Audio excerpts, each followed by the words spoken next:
Assalamualaikum warahmatullahi ta'ala wabarakatuh. Bismillahirrahmanirrahim. Alhamdulillahi wahdah, shadaqa wa'adah, wa naswara abdah, wa a'azza jundah, wa hazamal ahzaba wahdah. Ashhadu an la ilaha illallah wahdahu la syarikalah, wa ashhadu anna sayyidana Muhammadan abduhu wa rasuluhu la nabiyya ba'dah. Allahumma sholli wa sallim ala sayyidina Muhammad ibn Abdillah wa ala alihi wa sahbihi wa man tabi'ahu illa yaumil qiyamah, amma ba'du. Pertama-tama dan yang paling utama, marilah kita panjatkan puji dan syukur kehadirat Allah Rabbul Ghafur yang mana telah memberikan kepada kita beribu-ribu kenikmatan, terutama nikmat iman, Islam, sehat jasmani dan rohani, sehingga alhamdulillah sampai detik ini kita masih bisa menjalankan daripada kewajiban-kewajiban. Sholawat beserta salam semoga tercurah limpahkan kepada junjungan kita Nabi besar Muhammad SAW, kepada keluarganya, para sahabatnya, pada tabi'in tabi'atnya, sehingga sampai kepada kita selaku umatnya. Mudah-mudahan dapat syafaat darinya di yaumul qiyamah. Amin ya Allah ya rabbal alamin.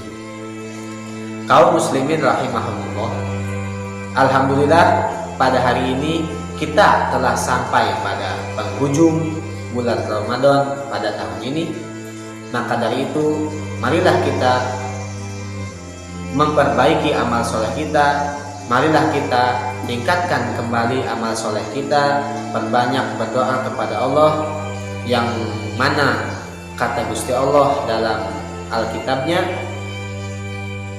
ud'uni astajib lakum, al-ayat.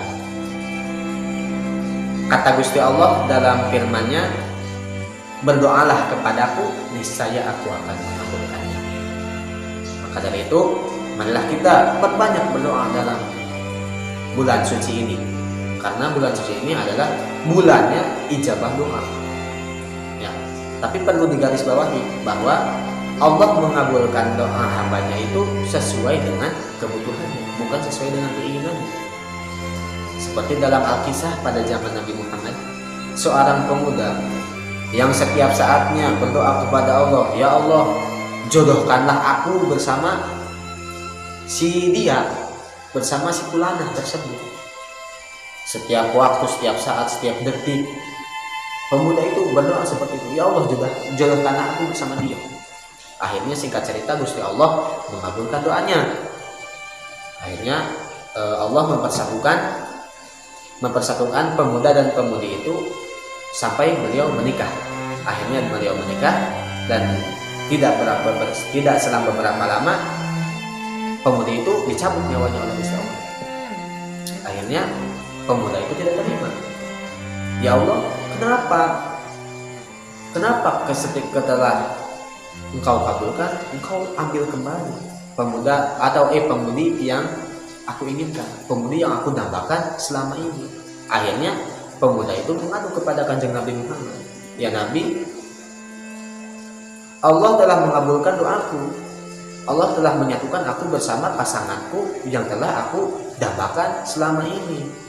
Tapi kenapa baru sebentar saja Allah telah menyambut nyawa kekasihku itu, menyambut nyawa istriku itu? Cobalah Nabi, doakanlah kepada Allah, mintakanlah kepada Allah agar Allah menghidupkan kembali istriku itu. Kata Nabi, ya saya akan berdoa memintakan kepada Allah agar Allah menghidupkan kembali istrimu itu. Singkat cerita, Nabi Muhammad berdoa kepada Allah, akhirnya Allah mengabulkan doanya Nabi Muhammad tersebut. Akhirnya Allah itu menghidupkan kembali si pemudi tersebut. Ketika sudah hidup, mereka itu hidup bersama kembali pemuda dan pemudi itu yang didambakannya itu. Ketika beliau keluar rumah, beliau berpapasan dengan pemuda tampan, tajir, kaya.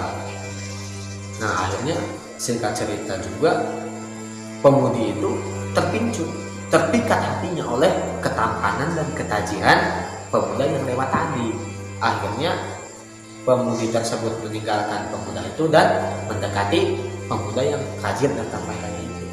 Akhirnya si pemuda itu sadar bahwa Allah itu mengabulkan doa hambanya sesuai dengan kebutuhannya, bukan dengan keinginannya. Seperti itu. Sekali lagi, Allah mengabulkan doa hambanya sesuai dengan kebutuhannya. Kaum muslimin rahimahumullah. Mungkin hanya itu yang dapat saya sampaikan. Semoga ada manfaatnya. Untuk penutup, marilah kita teruskan belajar kita, teruskan thalabul ilmi kita. Karena jika kita ingin mengharapkan apapun, sesungguhnya semuanya dengan ilmu. Sesuai dengan sabda Nabi, man arada dunya fa'alaihi bil ilmi, wa man arada al-akhirah wa man arada al-akhirah fa'alaihi bil ilmi, wa man aradahuma fa'alaihi bil ilmi. Nah, melihat dari hadis tersebut, jika kita menginginkan dunia, jika kita menginginkan akhirat, jika kita menginginkan keduanya, maka semuanya dengan ilmu. Tanpa ilmu kita tidak bisa. Dalam hal ibadah pun, jika ibadah kita tanpa menggunakan dengan ilmu, maka ibadah kita itu tertolak. Tidak Allah kabulkan. Tidak akan Allah kabulkan. Ibadah kita tuh kalau tanpa ilmu tidak akan Allah kabulkan. Seperti dalam syair Sunda, wa kullu man bi ghairi ilmi amaluhu mardudatun la tuqbalu. Sahajal ma ibadah jeung ilmuna, amalna teh ditolak dan diterima. Jadi dalam syairan itu dijelaskan bahwa barang siapa yang beribadah kepada Allah tanpa dengan ilmu, maka ibadahnya itu tertolak, tidak diterima sama Gusti Allah itu. Nah, jadi marilah kita teruskan thalabul ilmi kita, utlubul ilmu walau bisin. Ya, carilah ilmu sampai ke negeri Cina. Terus juga kata Kanjeng Nabi, utlubul ilma minal mahdi ilal lahdi. Ya, mungkin seperti itu yang dapat saya sampaikan. Mohon maaf apabila banyak kekurangan kata. Wallahul muwaffiq ila aqwamit thoriq. Assalamualaikum warahmatullahi taala wabarakatuh.